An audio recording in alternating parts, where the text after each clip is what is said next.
ஒரு பெண் தன் ஆழ்மனதில் என்ன நினைக்கிறாள் தெரியுமா? 2 மன்னர்களுக்குள் சண்டை. தோற்றவனிடம் வென்றவன் சொன்னான், நான் கேட்கும் கேள்விக்கு சரியான பதிலைச் சொன்னால் உன் நாடு உனக்கே என்றான். தோற்றவனும் சம்மதித்தான். வென்ற மன்னனின் காதலி அவனிடம் ஏற்கனவே ஒரு கேள்வியை கேட்டு அதற்கு விடை சொன்னால் தான் திருமணம்னு சொல்லியிருந்தாள். அந்த கேள்வி, ஒரு பெண் தன் ஆழ்மனதில் என்ன நினைக்கிறாள்? அதையே தோற்றவனிடம் கேட்டான். தோற்ற மன்னனோ குழம்பி பலரிடம் கேட்டான், விடை கிடைக்கவில்லை.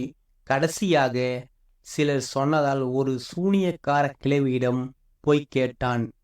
அதற்கு கிழவி, நான் விடை சொல்கிறேன், அதனால் அவனுக்கு திருமணம் நடக்கும், உனக்கு உன் நாடு கிடைக்கும், ஆனால் எனக்கு என்ன கிடைக்கும் என கேட்டாள். என்ன கேட்டாலும் தருகிறேன் என்றான் தோற்ற மன்னன்.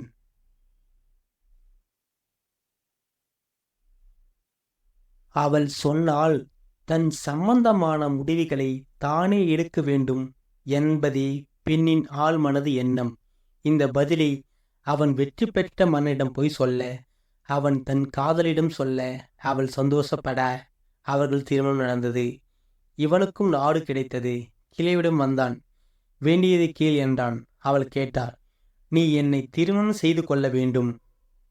கொடுத்த வாக்கை காப்பாற்ற அவன் ஒப்புக்கொண்டான்.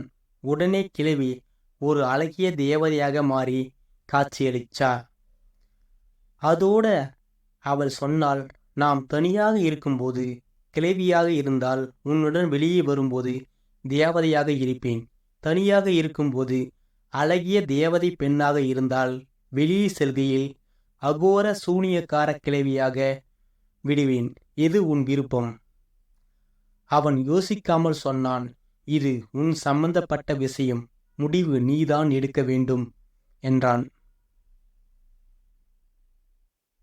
அவள் சொன்னால், முடிவை என்னிடம் விட்டுவிட்டதால் நான் எப்போதும் உனக்கு அழகிய தேவதையாக இருக்க தீர்மானித்து விட்டேன்.